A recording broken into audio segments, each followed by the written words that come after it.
నమస్కారం. పిఎస్ఆర్ వార్తా విశ్లేషణకు స్వాగతం. బ్రిటిష్ కాలం నాటి విద్యా విధానానికి స్వస్తి చెప్తూ విద్యారంగంలో సమూల మార్పులు చేస్తూ కేంద్ర ప్రభుత్వం జాతీయ నూతన విద్యా విధానం 2020 ప్రవేశపెట్టింది. మరి ఈ విద్యా విధానం ఆవశ్యకత ఏమిటి? దీని ప్రమాణాలు, లక్ష్యాలు ఏ విధంగా ఉంటాయి? దేశ భవిష్యత్తుకు ఈ విద్యా విధానం ఎంతవరకు దోహదపడుతుంది అనే విషయాలను తెలుసుకుందాం. కేంద్ర మానవ వనరుల మంత్రిత్వ శాఖ పేరును కేంద్ర విద్యాశాఖగా మార్చింది కేంద్ర ప్రభుత్వం. ఈ నేపథ్యంలోనే విద్యా వ్యవస్థలో అనేక మార్పులు తీసుకువస్తున్నది. ముఖ్యంగా 100% అక్షరాస్యత సాధన, భారతదేశ విద్యార్థులు ప్రపంచ పరీక్షల పోటీల్లో తట్టుకునే విధంగా తీర్చిదిద్దడం, విద్యార్థుల్లో అంతర్గతంగా దాగి ఉన్న సృజనాత్మకత నైపుణ్యాలను వెలికితీయడం, సహజ పరిజ్ఞానంతో పాటు యాంత్రిక పరిజ్ఞానం, నూతన విజ్ఞానాన్ని క్రోడీకరించి సమగ్ర జ్ఞానాన్ని విద్యార్థులకు అందించడం, నైపుణ్యాలను కల్పించడం ఈ నూతన జాతీయ విద్యా విధానం 2020 యొక్క ముఖ్య ఉద్దేశాలు. భారతదేశానికి స్వాతంత్ర్యం వచ్చిన నాటి నుండి నేటి వరకు విద్యా వ్యవస్థలో జరిగిన పరిణామాలు ఎలా ఉన్నాయో తెలుసుకుందాం.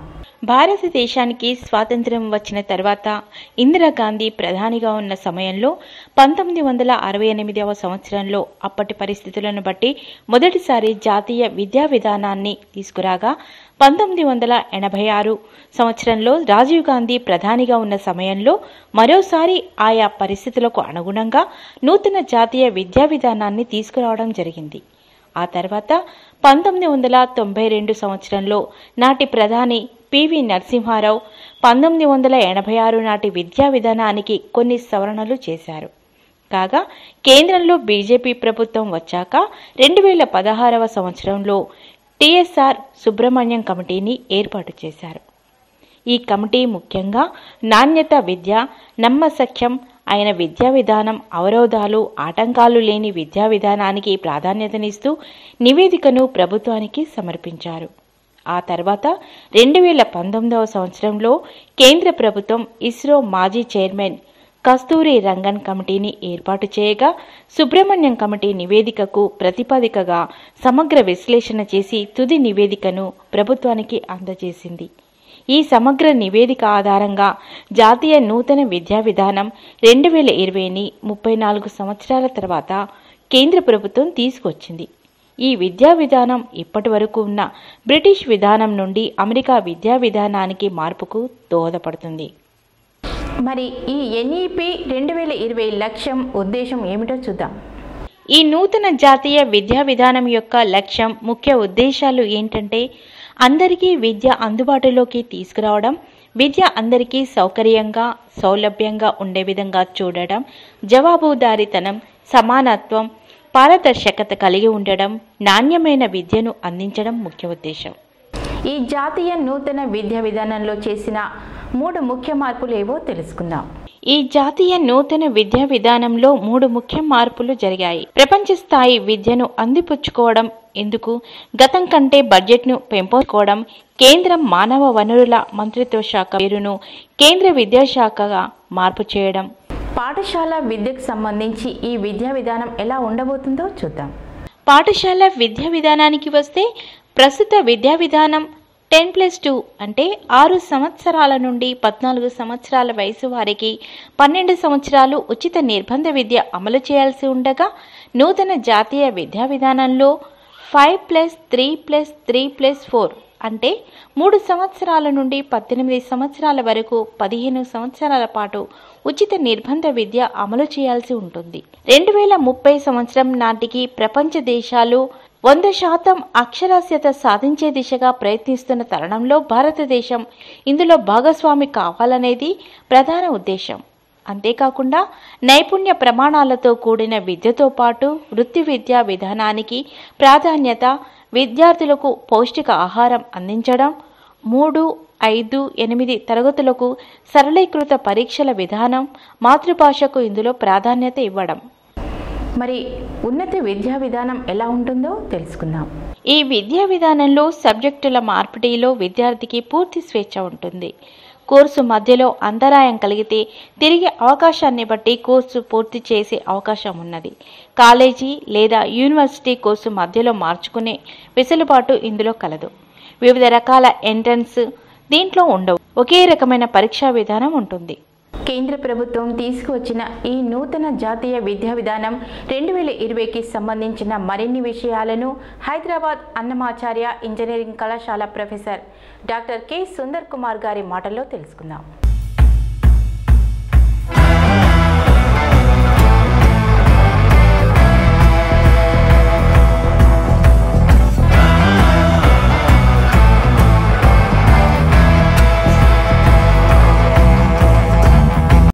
కరోనా మహమ్మారి కారణంగా ప్రపంచంలోని అన్ని సంస్థలు కూడా కుదేలైనటువంటి పరిస్థితి. ఈ నేపథ్యంలో విద్యా వ్యవస్థ కూడా అస్తవ్యస్తంగా మారిపోయింది. విద్యా సంస్థలన్నీ కూడా మూతపడటంతో విద్యార్థులు తీవ్రంగా నష్టపోయారు. ఈ యొక్క విద్యా సంవత్సరం కూడా చివరి దశకు వచ్చింది. ఇటువంటి పరిస్థితుల్లో వార్షిక పరీక్షలు నిర్వహించేటువంటి పరిస్థితులు నెలకొన్నటువంటి సమయంలో విద్యార్థులని ప్రమోట్ చేస్తారా, లేకపోతే వార్షిక పరీక్షలు నిర్వహిస్తారా, వారి భవిష్యత్తు ఏమిటి అనేటువంటి విషయాన్ని, అదేవిధంగా నేడు కేంద్ర ప్రభుత్వం నూతన జాతీయ విద్యా విధానాన్ని తీసుకొచ్చింది.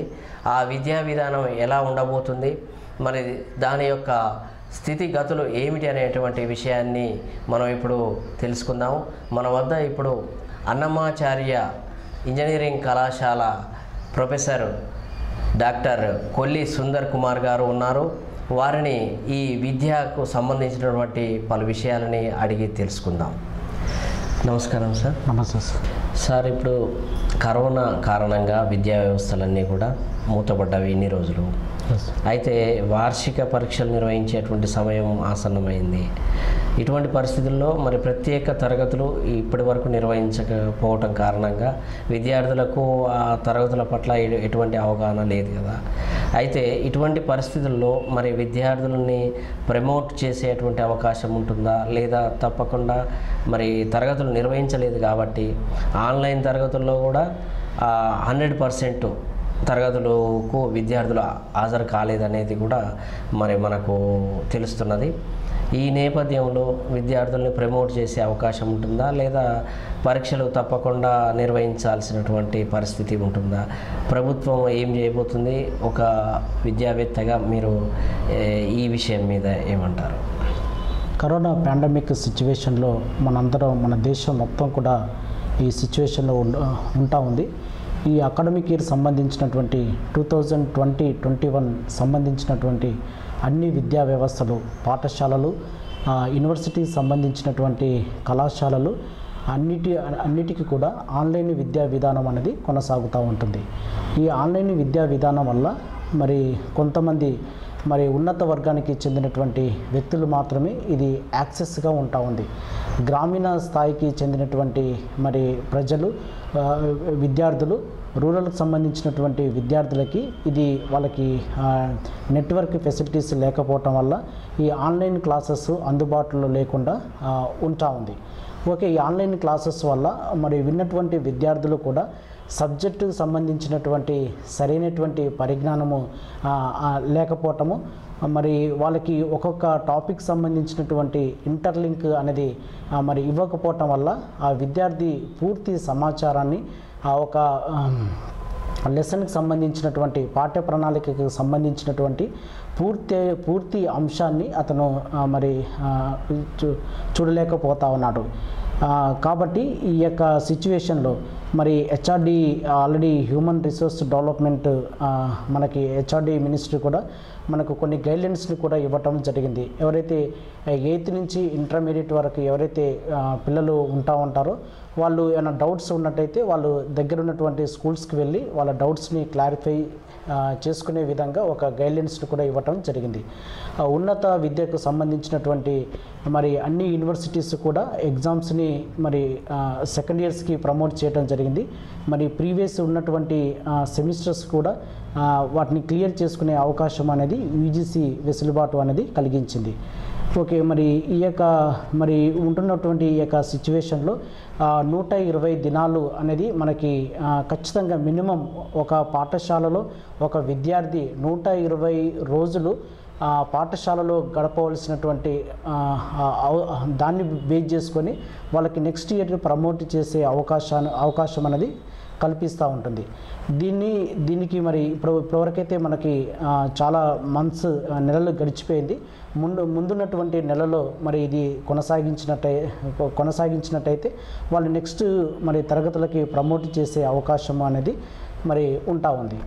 కరోనా పాండమిక్ సిచ్యువేషన్లో భారతదేశంలో ఉంటున్నటువంటి పాఠశాలలు, కళాశాలలు, యూనివర్సిటీస్ అన్నీ కూడా ఇప్పుడు ఆన్లైన్ క్లాసెస్ నిర్వహించబడుతూ ఉన్నది. ఈ ఆన్లైన్ క్లాసెస్ వల్ల పట్టణ ప్రాంతానికి చెందినటువంటి విద్యార్థులకి వాళ్ళకి ఇంటర్నెట్ ఫెసిలిటీస్ ఉండటం ద్వారా వాళ్ళని ఆన్లైన్ క్లాసెస్కి అటెండ్ అవుతూ ఉన్నారు.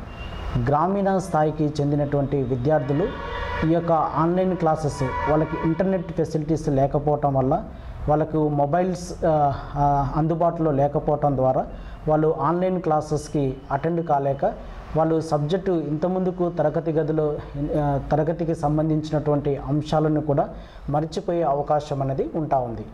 ఇప్పుడు ఆన్లైన్ క్లాసెస్లు వింటున్నటువంటి విద్యార్థుల్లో కూడా ఒక టాపిక్ ఇంకో టాపిక్ సంబంధించినటువంటి ఇంటర్ కనెక్టివిటీ అనేది లేకుండా పోతూ ఉంటుంది. వాళ్ళు కూడా సరైనటువంటి ఒక విషయం మీద సంబంధించినటువంటి పరిజ్ఞానము అనేది పరోక్షంగా అందించలేక పోతూ ఉంటున్నాయి. ఇలాంటి పరిస్థితుల్లో అనేక మంది విద్యార్థులు కూడా సరైనటువంటి మరి సబ్జెక్టు సంబంధించినటువంటి పరిజ్ఞానం లేకపోవటం వల్ల వాళ్ళు సమయాన్ని వృధా చేసుకుంటున్నారు. ఒకవేళ ఇవన్నీ మరి 120 దినాలు ఇప్పటివరకు నెలలు గడిచిపోయింది ఈ కరోనా పాండమిక్ సిచ్యువేషన్లో. మిగతా ఉన్నటువంటి సమయాల్లో ఒక 120 కనీసం ఒక విద్యను ముగించాలంటే, అకాడమిక్ ఇయర్ని ముగించాలంటే కనీసము 120 పని దినాలు విద్యార్థి పాఠశాలలో మరి విద్యను బోధించవలసినటువంటి అవసరత ఉంటా ఉంది. ఆ విద్యను బోధిస్తే నెక్స్ట్ ఇయర్కి ప్రమోట్ చేసే అవకాశము అనేది ఈ యొక్క 120 పని దినాల ద్వారా మనకు తెలుస్తూ ఉంటుంది. కాబట్టి ముందున్నటువంటి మరి ఈ సమయాన్ని ముందున్నటువంటి నెలలో పాఠశాలలు, కళాశాలలు మరి ఓపెన్ చేస్తే మనకి నెక్స్ట్ ఇయర్కి ప్రమోట్ చేసే అవకాశం అనేది మనకి కనిపిస్తూ ఉంటుంది. ఒకవేళ మనకి ఈ పాఠశాలలు కానీ కళాశాలలు కానీ రీఓపెనింగ్ చేస్తే వాటిని సరైనటువంటి తరగతి గదులను శానిటైజ్ చేస్తూ వాళ్ళని సరైనటువంటి సోషల్ డిస్టెన్స్ అవేర్నెస్ ప్రోగ్రామ్ అనేది అటు స్థానిక సంస్థలు కావచ్చు, పాఠశాల అడ్మినిస్ట్రేషన్ కావచ్చు, రాష్ట్ర ప్రభుత్వాలు వీటన్నిటి అవేర్నెస్ కలిగిస్తూ మరి స్కూల్స్ ఓపెన్ చేసినట్టయితే మనం ఈ యొక్క కరోనా వ్యాప్తి నుంచి మనం మరి అరికట్టవచ్చు. అదేవిధంగా ఒక తరగతి గదిలో ఒక 40 మెంబర్స్ ఉన్నట్లయితే వాళ్ళని ఒకరోజు 20 మెంబర్స్ని, మరొక రోజు 20 మెంబర్స్ని మరి అలో చేసే అవకాశం కూడా ఉండటం ద్వారా కొంతవరకు వైరస్ని మనం అరికట్టవచ్చు. ప్రజల్లో ఉన్నటువంటి భయాందోళన లేకపోతే పేరెంట్స్లో ఉన్నటువంటి భయాందోళన కూడా దీని సోషల్ డిస్టెన్స్ ద్వారా లేకపోతే శానిటైజర్ ద్వారా వాళ్ళని భయాందోళనని తొలగిస్తూ పిల్లలని స్వేచ్ఛగా పాఠశాలకు తీసుకొచ్చే విధంగా వాళ్ళని మొబిలైజేషన్ చేస్తూ మనం ఈ విధానం ద్వారా మనం ముందుకి వెళ్ళొచ్చు అనేది మేము చెప్తా ఉన్నాం. సార్, ఇప్పుడు కేంద్ర ప్రభుత్వం జాతీయ నూతన విద్యా విధానాన్ని తీసుకొచ్చింది. మరి దాని ఉద్దేశం ఏమిటి? తర్వాత ఈ నూతన విధానాన్ని తీసుకురావడానికి కారణం ఏమిటి అంటారు? ఈ జాతీయ నూతన విద్యా విధానము అనేది 2020 జూన్ లోపల మన సెంట్రల్ క్యాబినెట్ని ఈ పాలసీని అమల్లోనికి తీసుకురావటానికి దీన్ని అడ్రస్ చేయటం అనేది జరిగింది. మొట్టమొదటిసారిగా నూతన జాతీయ విద్యా విధానము అనేది 1968లో ఇందిరాగాంధీ ప్రధానమంత్రిగా ఉన్నప్పుడు ఇది మొట్టమొదటి జాతీయ విద్యా విధానము అనేది జరిగింది. ఈ జాతీయ విద్యా విధానము అప్పుడుకు సంబంధించినటువంటి మరి సామాజిక అంశాలను కానీ ఆర్థిక అంశాలను కానీ అప్పుడున్నటువంటి నైపుణ్యాలని దృష్టిలో ఉంచుకొని నూతన జాతీయ విద్యా విధానము అనేది 1968లో మరి చేయటం అనేది జరిగింది. తర్వాత 1986లో మరొక జాతీయ విద్యా విధానము అనేది జరిగింది. అప్పుడు ప్రధానమంత్రి రాజీవ్ గాంధీ ఉన్నప్పుడు ఆ విధానం అనేది అప్పుడున్నటువంటి పరిస్థితులకు అనుగుణంగా నైపుణ్యాలను దృష్టిలో ఉంచుకొని వారి యొక్క స్థితిగతులు సామాజిక పరిస్థితులకు అనుగుణంగా జాతీయ విద్యా విధానం అనేది చేయటం అనేది జరిగింది. తర్వాత 2020 34 ఇయర్స్ తర్వాత మరొక జాతీయ విద్యా విధానము అనేది 2020లో మరి అడ్రస్ చేయటం అనేది జరిగింది. మరి 84 నుంచి 2020 వరకు మధ్యలో ఒక సవరణ చేయటం జరిగింది. ప్రధానమంత్రి పివి నరసింహారావు ఉన్నప్పుడు 1990లో ఒక సవరణ మాత్రమే చేయటం జరిగింది. తర్వాత అనేకమైనటువంటి మార్పులు ఇప్పుడున్నటువంటి టెక్నాలజీ పరంగా కావచ్చు, గ్లోబల్ పరంగా కావచ్చు, ఎకనామికల్ పొజిషన్ కానీ సస్టైనబుల్ అన్నిటినీ దృష్టిలో ఉంచుకొని ఈ యొక్క జాతీయ నూతన విద్యా విధానము అనేది మనకు వెలుగులోనికి వచ్చింది. దీనికంటే ముందు 2015లో ఒక కమిటీని ఏర్పాటు చేయడం అనేది జరిగింది. దాన్ని టిఎస్ఆర్ సుబ్రహ్మణ్యం కమిటీని సెంట్రల్ గవర్నమెంట్ ఒక సుబ్రహ్మణ్యం కమిటీని ఏర్పాటు చేయడం అనేది జరిగింది. ఈ టిఎస్ఆర్ సుబ్రహ్మణ్యం కమిటీ భారతదేశంలో ఉన్నటువంటి విద్యకు సంబంధించినటువంటి విధానాలను సమీక్ష చేసి ఒక రివ్యూ చేసి ఒక ప్రపోజల్ని మరి విడుదల చేయటం అనేది జరిగింది. ఇది విడుదల చేసినటువంటి ప్రపోజల్ అనేది ఒక 500 పేజీలకు సంబంధించినటువంటి ఒక డ్రాఫ్ట్ని మరి ప్రభుత్వాన్ని ముందు పెట్టడం అనేది జరిగింది. ఈ టిఎస్ఆర్ సుబ్రహ్మణ్యం కమిటీ 3 అంశాలను క్లియర్ కట్గా ఎక్కువగా వెయిటేజీ ఇస్తూ మరి తన నిర్ణయాన్ని తెలిపినట్టుగా మనం చూస్తా ఉన్నాం. ఫస్ట్ది క్వాలిటీ విషయం, ఎడ్యుకేషన్ సంబంధించినటువంటి quality should not compromise the quality. అంటే విద్యను అందించటంలో, పాఠశాల విద్య కావచ్చు, ఉన్నత విద్యను అందించటంలో ఎక్కడ కూడా మనం క్వాలిటీని తీసుకురావటంలో ఇది ప్రధానమైనటువంటి ఉద్దేశంగా ఉంటుంది. సెకండ్ వన్ వచ్చేసి అక్రెడిబిలిటీ, నమ్మశక్యమైనటువంటి విద్యా విధానము అనేది ఉండాలనేటువంటిది ఈ కమిటీ సిఫార్సు చేయటం జరిగింది. మూడవ అంశాన్ని చూస్తే gaps in educations or overcome gaps in education అనే 3 అంశాలకు సంబంధించినటువంటి మెయిన్ ఆబ్జెక్టివ్స్గా టిఎస్ఆర్ సుబ్రహ్మణ్యం కమిటీ అనేది ఉంది. దీంట్లో టిఎస్ఆర్ సుబ్రహ్మణ్యం కమిటీ ఇది పబ్లిక్ డొమైన్ డ్రాఫ్ట్ కాబట్టి ఇది భారతదేశం లోపట మరి ప్రజల్లో పెట్టడం జరిగింది. మళ్ళీ కమిటీని ఆధారంగా చేసుకొని మరి ఇంకొక కమిటీని కూడా ఏర్పాటు చేయడం అనేది జరిగింది. మాజీ ISRO chairman doctor K Kasthur Rangan ఆధ్వర్యంలో మరొక కమిటీని ఏర్పాటు చేయడం జరిగింది. ఈ కమిటీ మరి భారతదేశంలో ఉన్నటువంటి ఈ కమిటీని బేస్ చేసుకొని విద్యా విధానంలోని ఉన్నటువంటి మార్పులను సమీక్ష చేసి మరొక 2020 జూన్ లోపల మరి కమిటీ నూతన జాతీయ విద్యా విధానానికి సంబంధించినటువంటి పాలసీని సెంట్రల్ క్యాబినెట్కి సబ్మిట్ చేయటం అనేది జరిగింది. ఇది సెంట్రల్ క్యాబినెట్ కూడా మరి ఆమోదించడం అనేది జరిగింది. ఈ కమిటీ కూడా 3 ప్రధానమైనటువంటి అంశాలను గురించి అనేది చెప్తా ఉంటుంది. ఇది 3 ప్రధానమైనటువంటి అంశాలు ఏంటంటే digital divide, technology advancement and digital education అనేది మరి తీసుకురావాలనేటువంటి ఉద్దేశాన్ని ఈ కమిటీలో సిఫార్సు చేయడం జరిగింది. నెక్స్ట్ ఈ కమిటీ ఇంకా 21వ సెంచరీకి సంబంధించినటువంటి స్కిల్స్ కానీ లేదా వొకేషనల్ ట్రైనింగ్స్ కానీ లేదా ప్రాక్టికల్ ఎడ్యుకేషన్ కానీ కంప్యూటర్ స్కిల్స్ కానీ ఇన్నోవేషన్ సంబంధించినటువంటి అన్నిటికి కూడా వెయిటేజ్ ఇవ్వాలనేటువంటి విషయాన్ని ఈ కమిటీ యొక్క ప్రధానమైనటువంటి ఉద్దేశంగా ఉంటా ఉంది. అదేవిధంగా మరి డాక్టర్ కె కస్తూర్ రంగన్ యొక్క కమిటీని చూస్తే ఇందులో మొత్తం కూడా కమిటీ కూడా ఒక 5 పిల్లర్స్ని బేస్ చేసుకొని ఈ కమిటీ మనకు పనిచేస్తూ ఉంటుంది. ఒకటి యాక్సెస్, మొత్తం టోటల్గా EEQ అనేటువంటి విధానం అనేది మనకి AAA UQ అనే విధానం అనేది అమలులోనికి తీసుకొని వచ్చింది. ఫస్ట్ ఏ అంటే యాక్సెస్ అనేది భారతదేశంలో ఉన్నటువంటి ప్రతి విద్యార్థికి కూడా ఇది యాక్సెసిబుల్గా ఉండాలి. విద్య అనేది యాక్సెసిబుల్గా ఉండాలి. అది పట్టణానికి చెందింది, పట్టణం నుంచి లేదా అర్బన్ నుంచి రూరల్ నుంచి విలేజ్ స్థాయి వరకు అందరికీ కూడా విద్యను అందుబాటులోనికి రావాలనేటువంటిది ఇది నూతన విద్యా విధానం అన్నది చూపిస్తూ ఉంటుంది.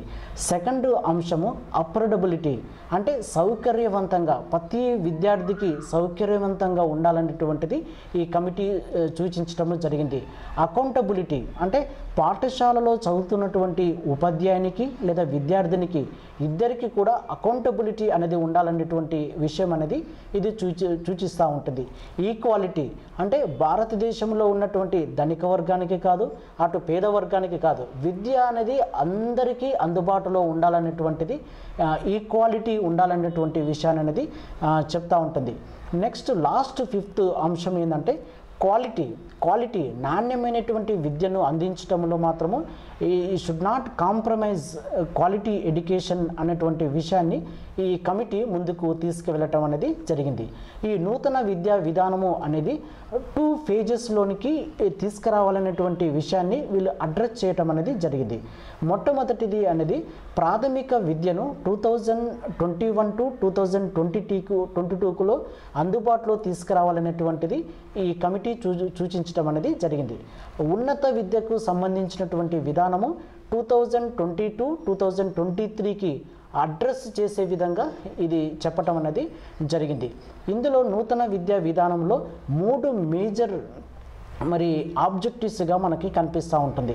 3 ఆబ్జెక్టివ్స్ని కూడా సూచించడం అనేది జరిగింది. ఫస్ట్ వన్ వచ్చేసి universalisation of education achieving global standards, అంటే విద్య అనేది విషణీకరణము చేయటము. ఇది కొత్త పదమేమి కాదు, కానీ 1986 విద్యా విధానం కానీ కొఠారి కమిషన్ కూడా విద్యని విషణీకరణము చేయటం అనేది చెప్తూ ఉంటుంది. కానీ ఇంతవరకు ఏ జాతీయ విద్యా విధానంలోని క్లారిటీగా ఇవ్వలేదు. కానీ ఈ జాతీయ విద్యా విధానంలో universalisation of education achieving the global standard ఇది మొదటి అంశంగా ఉంటా ఉంది.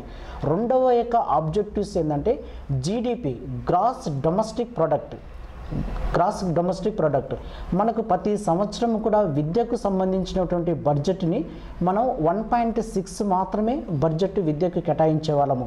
కానీ ఈ యొక్క నూతన జాతీయ విద్యా విధానము ఏమని అడ్రస్ చేస్తూ ఉంటుందంటే 1.6% నుంచి 6%కి పెంచాలనేటువంటి విషయాన్ని ఈ యొక్క నూతన జాతీయ విద్యా విధానం అనేది సూచిస్తూ ఉంటుంది. ఒకవేళ ఇదే ఇంప్లిమెంటేషన్ అనేది మనకు జరిగితే భవిష్యత్తులో ప్రపంచంలో ఉన్నటువంటి అన్ని దేశాలు కూడా మన భారతదేశం వైపు సాంకేతిక రంగం కావచ్చు, లేకపోతే పరిశోధన రంగం కావచ్చు, లేకపోతే ఇండస్ట్రీ పరంగా చూసే అవకాశం అనేది వెసులుబాటు అనేది మనకి కనిపిస్తూ ఉంటుంది.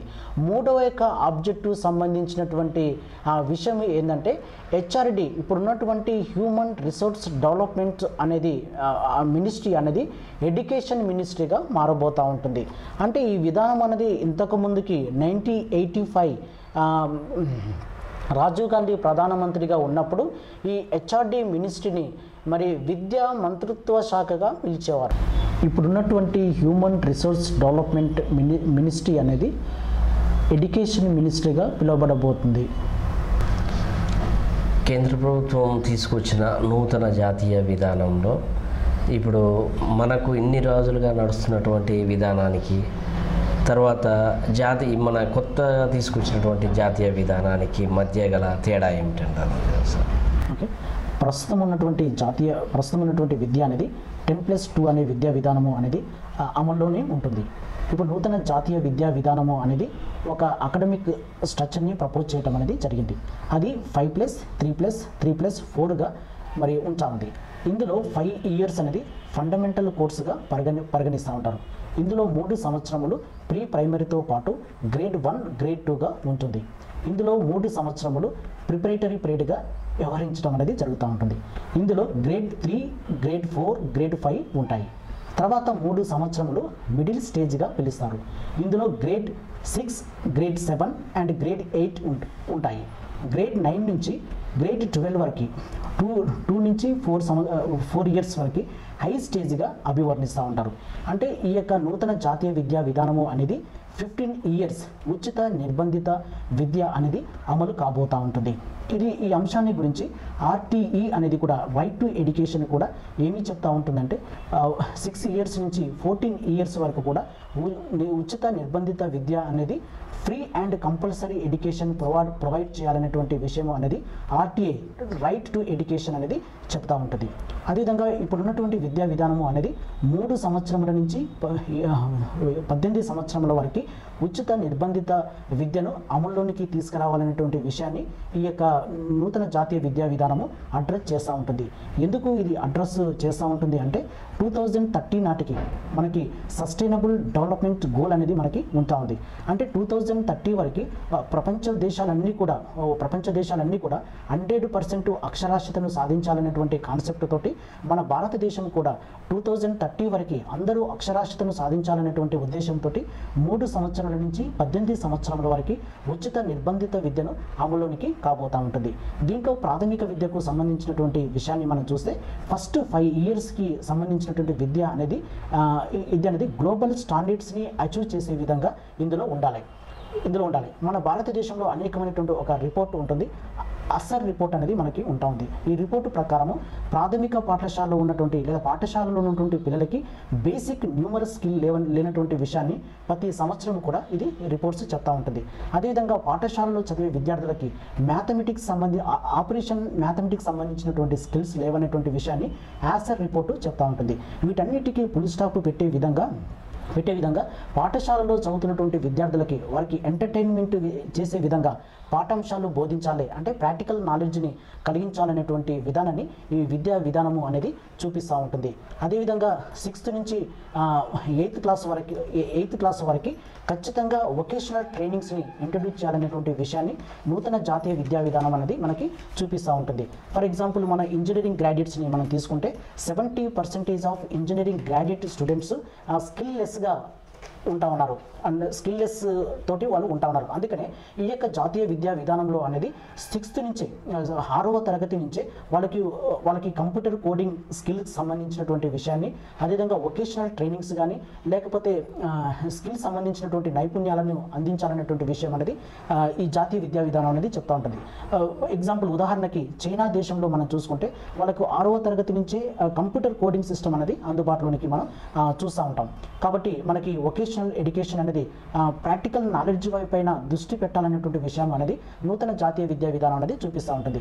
ఒకవేళ ఒక ఇండస్ట్రీకి ఒక ఇంజనీరింగ్ గ్రాడ్యుయేట్ వెళ్ళి జాబ్ కోసం వెళితే వాళ్ళకి థియరీ పట్ల మరి వాళ్ళని క్వశ్చన్స్ చేయరు, కానీ ప్రాక్టికల్ నాలెడ్జ్ని టెస్ట్ చేయడం అనేది మనం చూస్తూ ఉంటాం. అందుకనే మన ఈ యొక్క నూతన జాతీయ విద్యా విధానంలో చూస్తే వీళ్ళకు సంబంధించిన ఖచ్చితంగా వీళ్ళకి సమ్మర్ హాలిడేస్లో కానీ వింటర్ హాలిడేస్లో కానీ వాళ్ళకు వొకేషనల్ సంబంధించినటువంటి ట్రైనింగ్స్ ప్రాజెక్ట్స్ చేయాలనేటువంటి విషయాన్ని విద్యా విధానం అనేది చూపిస్తూ ఉంటుంది.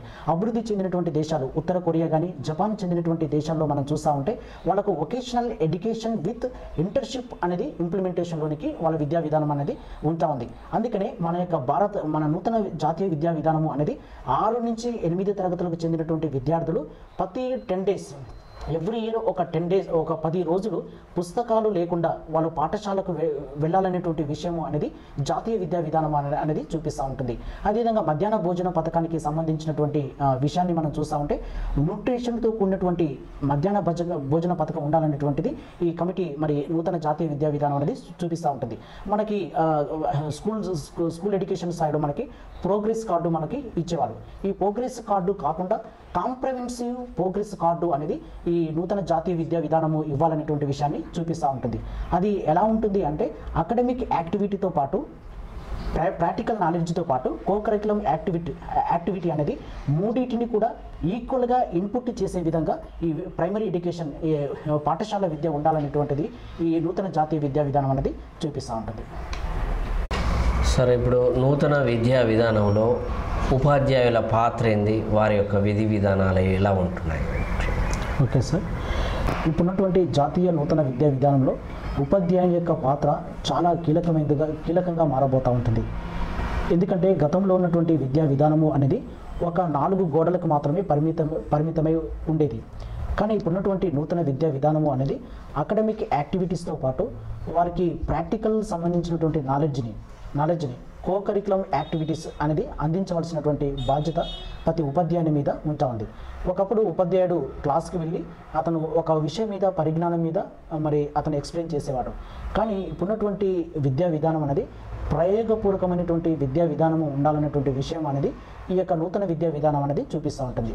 అంటే ఉపాధ్యాయుడు పాఠం చెప్పడంతో పాటు ప్రాక్టికల్గా ఒక నమూనాను తీసుకువెళ్ళి ఆ పిల్లవానికి మరి ఎక్స్ప్లెయిన్ చేసే విధంగా విద్యా విధానం అనేది ఉండటం అనేది జరుగుతూ ఉంటుంది. ఆటోమేటిక్గా అది ఎప్పుడైతే నమూనాను చూపిస్తూ ఉంటారో ఉపాధ్యాయుడు చూపిస్తాడో పిల్లల్లో వాళ్ళకి పాఠాంశం మీద అభిరుచి పెరుగుతూ ఉంటుంది. వాళ్ళ యొక్క నైపుణ్యాలు కూడా వాళ్ళకి అభివృద్ధి చెందుతూ ఉండటం అనేది జరుగుతూ ఉంటుంది. కాబట్టి ఉపాధ్యాయుడు అన్ని రంగాల్లో మరి ఆ ఆల్రౌండర్ పర్సనాలిటీ డెవలప్మెంట్గా ఉండవలసినటువంటి అవసరం ఉంటుంది.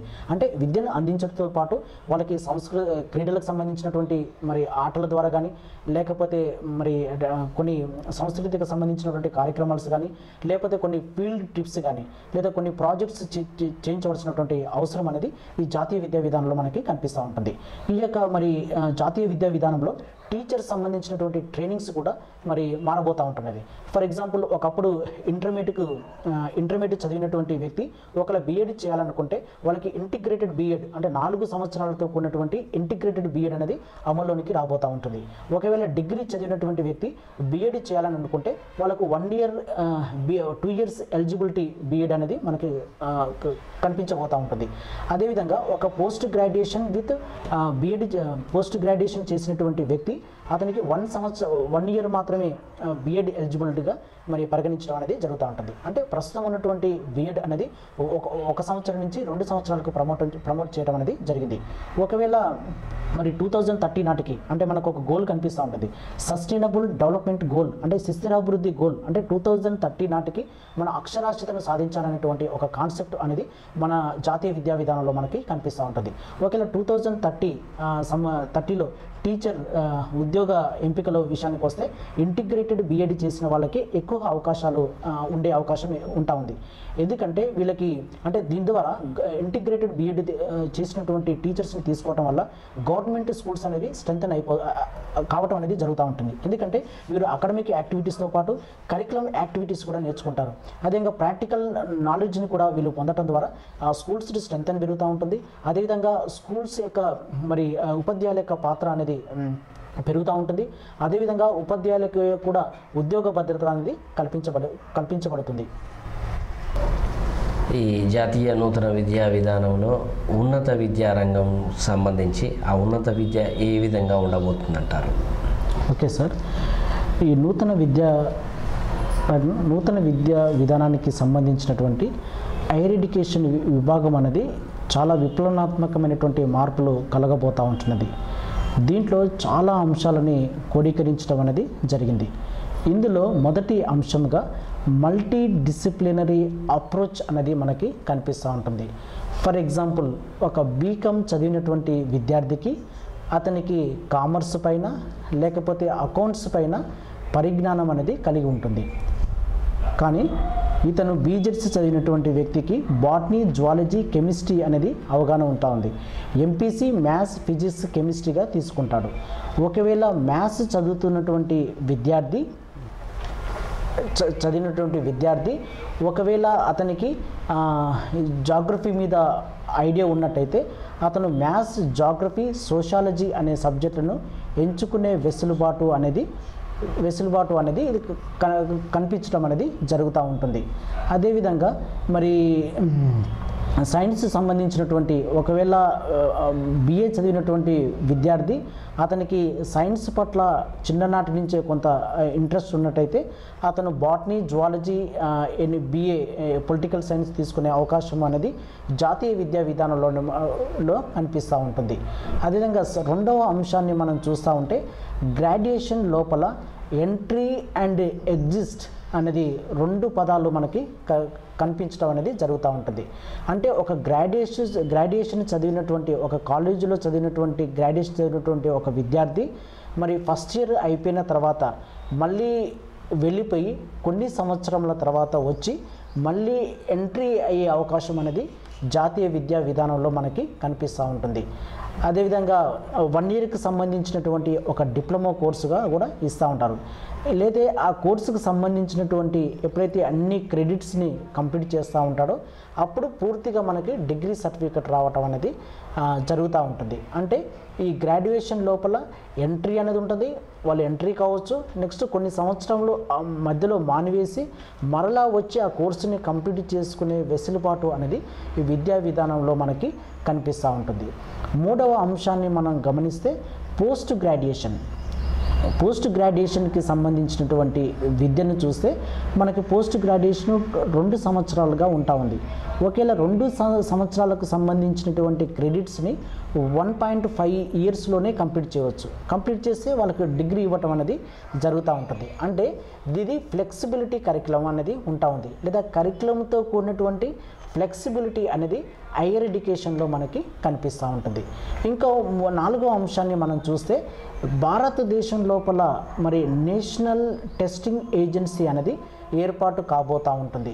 అంటే ఒక విద్యార్థి గ్రాడ్యుయేషన్ అయిపోయిన తర్వాత మరి పీజీ ఎంట్రన్స్ కోసము అతను సెంట్రల్ యూనివర్సిటీకి మరి అప్లై చేస్తూ ఉంటాడు, అదేవిధంగా స్టేట్ యూనివర్సిటీ కూడా అప్లై చేస్తూ ఉంటాడు, ఇంకా అనేకమైనటువంటి యూనివర్సిటీస్కి అప్లికేషన్ పెట్టుకునే విధానము ప్రస్తుతం ఉన్నటువంటి జాతీయ విద్యా విధానం అనేది కనిపిస్తూ ఉంటుంది. ఇంకా ఈ నూతన జాతీయ విద్యా విధానం మరి చూస్తే 2000 మరి మనకి భారతదేశంలో ఒకటే ఏజెన్సీ అనేది ఉంటుంది, నేషనల్ టెస్టింగ్ ఏజెన్సీ. అది మాత్రమే ఎగ్జామ్స్ని కండక్ట్ చేయబోతూ ఉంటుంది. ఎగ్జామ్స్ని కండక్ట్ చేసి మనకి దానికి వచ్చిన ర్యాంక్ని బట్టి మనం స్టేట్ యూనివర్సిటీ అయితే స్టేట్ యూనివర్సిటీలో జాయిన్ కావచ్చు, లేకపోతే మరి సెంట్రల్ యూనివర్సిటీ అయితే సెంట్రల్ యూనివర్సిటీలో మనం జాయిన్ అయ్యే అవకాశము అనేది ఈ విద్యా విధానం అనేది మనకి కనిపిస్తూ ఉంటుంది. అంటే దీనివల్ల మరి విద్యార్థికి మరి ఎకనామికల్గా మరి ఫీజుని చెల్లించే అవకాశం వెసులుబాటు అనేది ఒకటే ఫీజు అనేది ఉంటా ఉంది. అదేవిధంగా భారతదేశానికి సంబంధించినటువంటి ఏ యూనివర్సిటీలో చదివినా కూడా ఒకటే ఫీజు స్ట్రక్చర్ అనేది ఉంటా ఉంది, ఒకటే కరికులం అనేది మనకి కనిపిస్తూ ఉంటుంది. ఇది నేషనల్ టెస్టింగ్ ఏజెన్సీ అనేది మనకు ఏర్పాటు చేయబోతూ ఉంటుంది. ఇంకొక అంశాన్ని మనం చూస్తే ఎంఫిల్ అనేది మరి మన విద్యా విధానం నుంచి తొలగించడం అనేది జరిగింది. ఒకప్పుడు పోస్ట్ గ్రాడ్యుయేషన్ చేసిన తర్వాత ఎంఫిల్ చేసి పిహెచ్డికి మరి ఎంట్రీ అయ్యే అవకాశం అనేది మరి ప్రస్తుతం ఉన్నటువంటి జాతీయ విద్యా విధానం అనేది కనిపిస్తూ ఉంటుంది.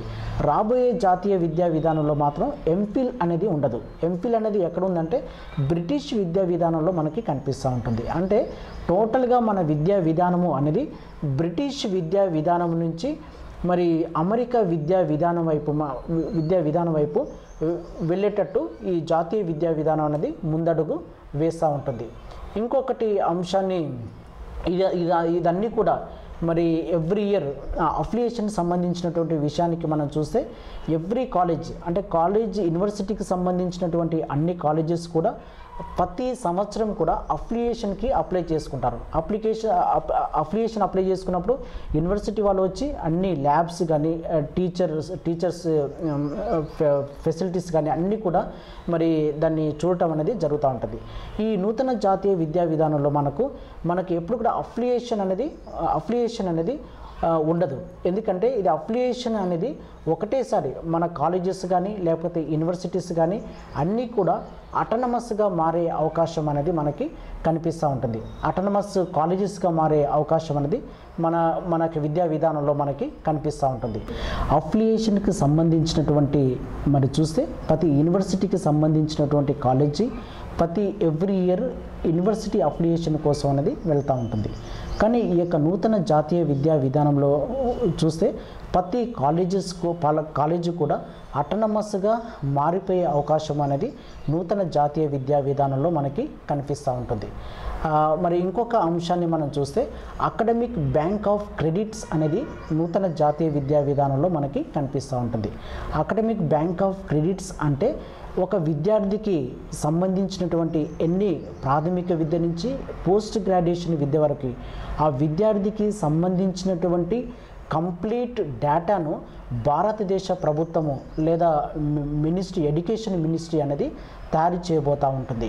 అంటే ఆ విద్యార్థికి సంబంధించినటువంటి క్రెడిట్స్ అన్నీ కూడా మరి అన్నీ కూడా డేటాను కూడా బేస్ స్టోరేజ్ చేయబోతూ ఉంటుంది. అంటే మన ఒక విద్యార్థి యొక్క నేమ్ని మనం ఎంటర్ చేస్తే ఆ విద్యార్థి ఏ సంవత్సరంలో ఎన్ని క్రెడిట్స్ పొందాడు, ఏ ఇయర్లో కంప్లీట్ చేశాడు అనేది కంప్లీట్ ఇన్ఫర్మేషన్ అనేది మనకి భారత ప్రభుత్వం అనేది మరి చేయబోతూ ఉంటుంది.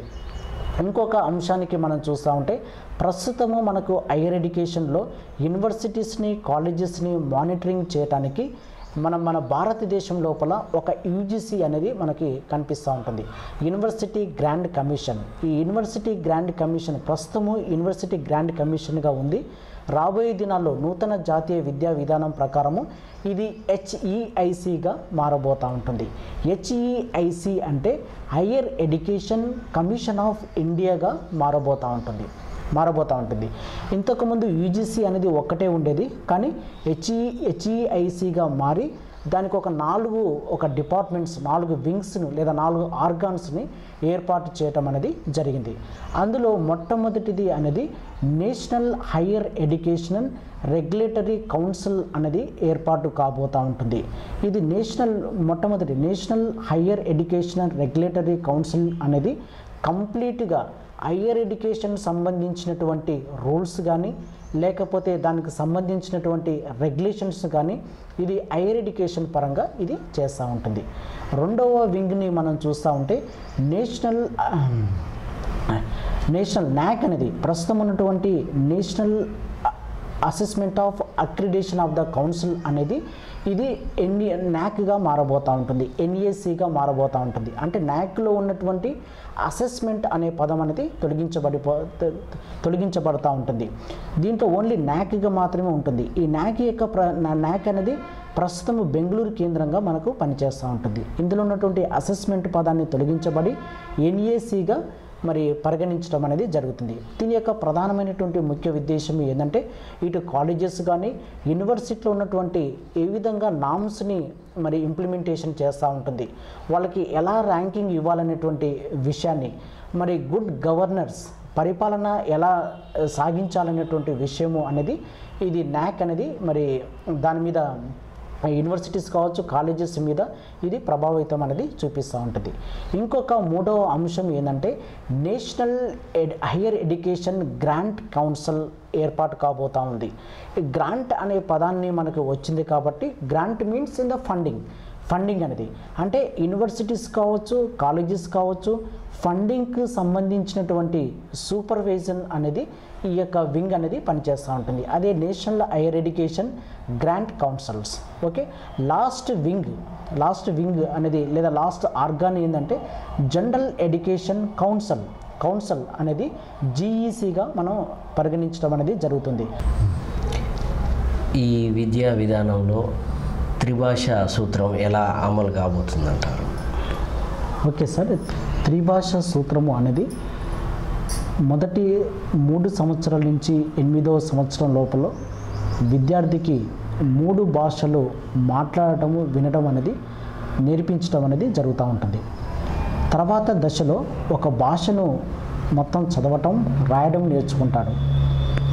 తర్వాత పాఠ్య ప్రణాళికలు మరి సంవత్సరాలు గడిచిన కొద్దీ పాఠ్య ప్రణాళికల ఆధారంగా 2వ 3వ భాషను రాయటం చదవటం తర్వాత దశలోని మాత్రం మనం పరిచయం చేస్తూ ఉంటాం. అంటే రెండోది భాషల ఎంపిక అనేది రాష్ట్ర ప్రభుత్వాలు సొంతగా నిర్ణయం తీసుకునే అవకాశం అనేది ఉంటా ఉంది. ఫర్ ఎగ్జాంపుల్ బోధన మాధ్యమంగా మాతృభాషను తీసుకున్న ఇతర 2 భాషలను ఎంపిక చేసుకునే స్వేచ్ఛ ఉండాలని నూతన విద్యా విధానం అనేది చెబుతూ ఉంటుంది.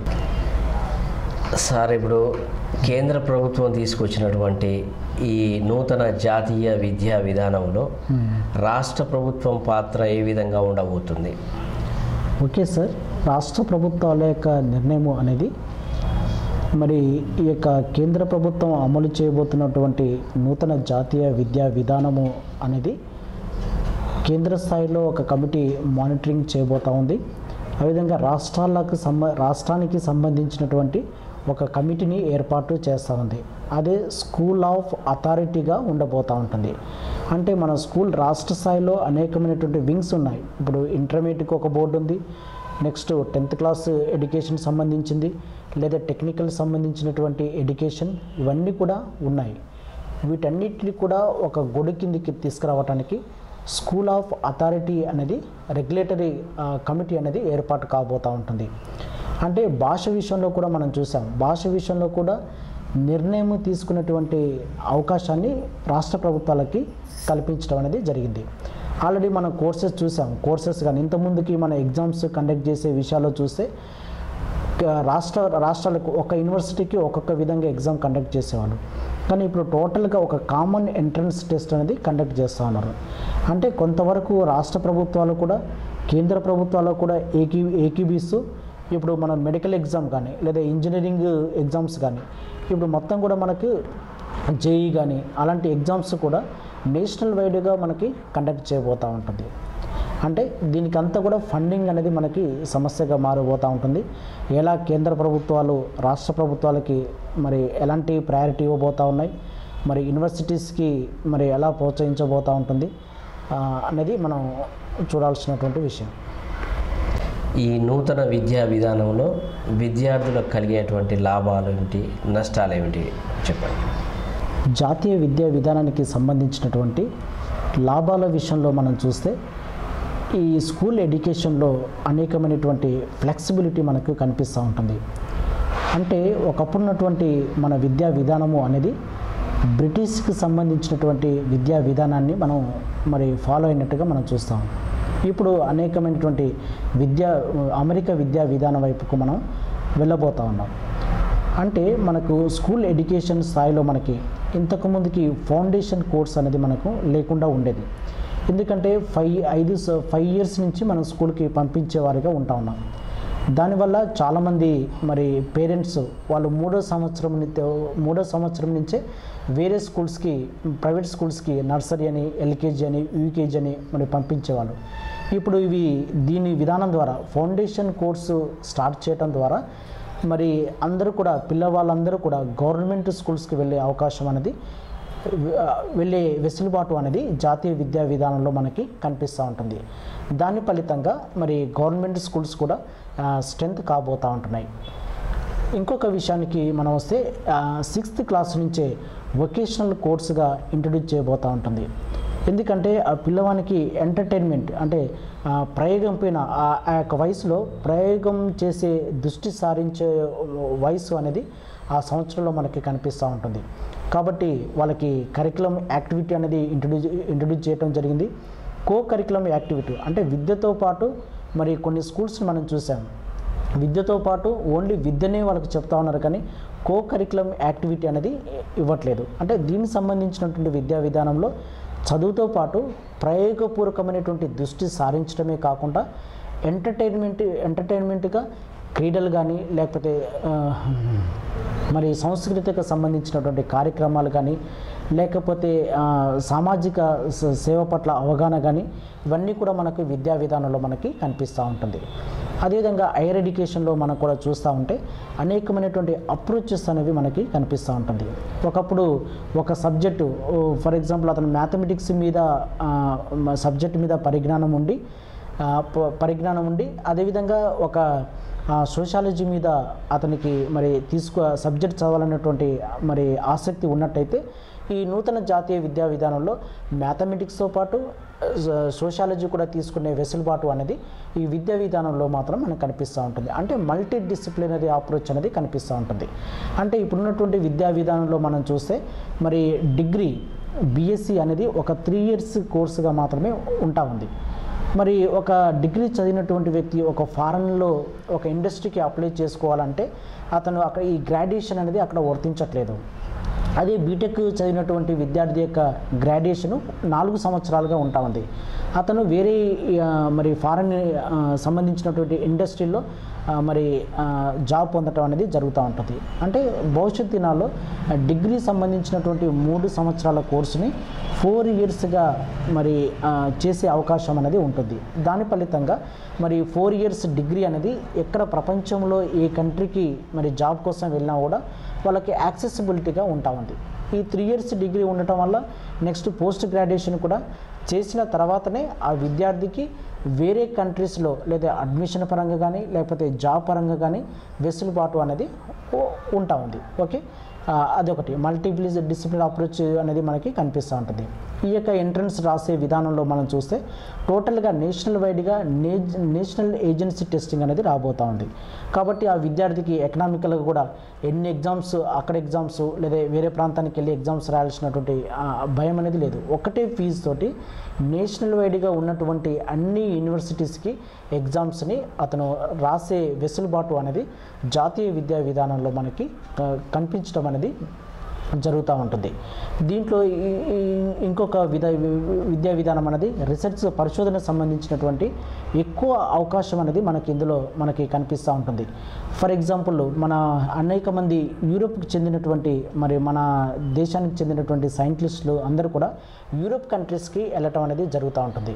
ఈ నూతన జాతీయ విద్యా విధానము నేషనల్ రీసెర్చ్ ఫౌండేషన్ కానీ లేకపోతే ఇలాంటి సంస్థల ద్వారా ఫండింగ్ రావటం ద్వారా మన యొక్క విద్యా వ్యవస్థలో ఉన్నటువంటి మరి ఫండింగ్ బడ్జెట్ కేటాయించడం ద్వారా మనకి ఇక్కడనే వేరే దేశాల్లో ఉన్నటువంటి ఇన్ఫ్రాస్ట్రక్చర్ అంటే ల్యాబ్ ఫెసిలిటీస్ కావచ్చు లేకపోతే రీసెర్చ్కి సంబంధించినటువంటి యాక్టివిటీస్ కానీ మన దేశంలో ఉండే అవకాశం అనేది ఈ జాతీయ విద్యా విధానం ద్వారా మనకి ఉండబోతూ ఉంటుంది.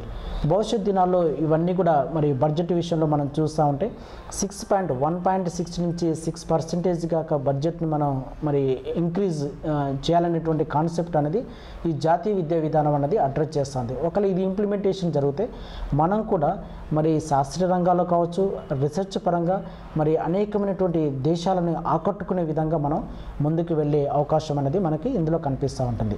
మరి నష్టాల విషయానికి మనము ఆలోచిస్తే ఈ జాతీయ విద్యా విధానంలో ఆలోచిస్తే మరి ఈ యొక్క 6th క్లాస్ నుంచి ఒకప్పుడు ఇంటర్మీడియట్లో వొకేషనల్ కోర్సుని ఇంట్రడ్యూస్ చేసేవాళ్ళు. కానీ ఇప్పుడు 6th క్లాస్ నుంచే వాళ్ళు వొకేషనల్ కోర్సెస్ని స్టార్ట్ చేయడం ద్వారా ఒకవేళ అతనికి ఇంట్రెస్ట్ ఉన్నట్లయితే అతను హైయర్ ఎడ్యుకేషన్ వెళ్ళే ఛాన్స్ లేకుండా పోతూ ఉంటుంది. మరి ఒక వొకేషనల్ కోర్సు నేర్చుకొని తను త్వరగా సెట్ అయ్యే అవకాశం అనేది ఉంటుంది. కానీ తర్వాత డిగ్రీస్కి వెళ్ళటానికి మరి ఇంట్రెస్ట్ చూడకపోయే అవకాశం అనేది మనకి కనిపిస్తూ ఉంటుంది. అదేవిధంగా మరి డిగ్రీ సంబంధించినటువంటి సబ్జెక్ట్లో చూస్తూ ఉంటే ఇక్కడ ఎంట్రీ ఉంటుంది, ఎగ్జిస్ట్ అనేది ఉంటా ఉంది.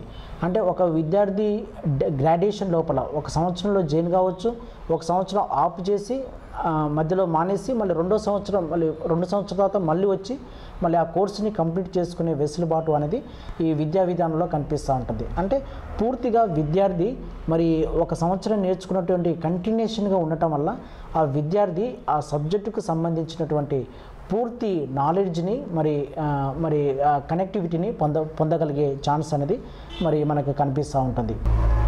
ఈ యొక్క నూతన విద్యా విధానంలో నష్టాలను గురించి మనం చూసినప్పుడు మరి హైయర్ ఎడ్యుకేషన్ గ్రాడ్యుయేషన్ లోపల ఒక విద్యార్థి ఒక సంవత్సరం చదివిన తర్వాత మరలా ఒక 2 సంవత్సరాలు లేదా 1 ఇయర్ గ్యాప్ ఇచ్చి మళ్ళీ చదువుకునే అవకాశం అనేది ఈ విద్యా విధానం అనేది వెసులుబాటు కలిగిస్తూ ఉంటుంది. అంటే ఈ విధానం వల్ల విద్యార్థి నష్టపోయే అవకాశం అనేది ఎక్కువగా ఉంటుంది. అంటే ఒక సంవత్సరం చదివిన తర్వాత మరి కొన్ని రోజుల తర్వాత మరి అతను వేరే జాబ్ చేసుకొని మరలా వచ్చిన తర్వాత ఆ సబ్జెక్టుకు సంబంధించినటువంటి విశేషమైనటువంటి మరి ఆ కనెక్టివిటీని కోల్పోయే అవకాశం అనేది ఉండటం అనేది ఈ యొక్క గ్రాడ్యుయేషన్ లోపల మనం చూస్తూ ఉంటాం.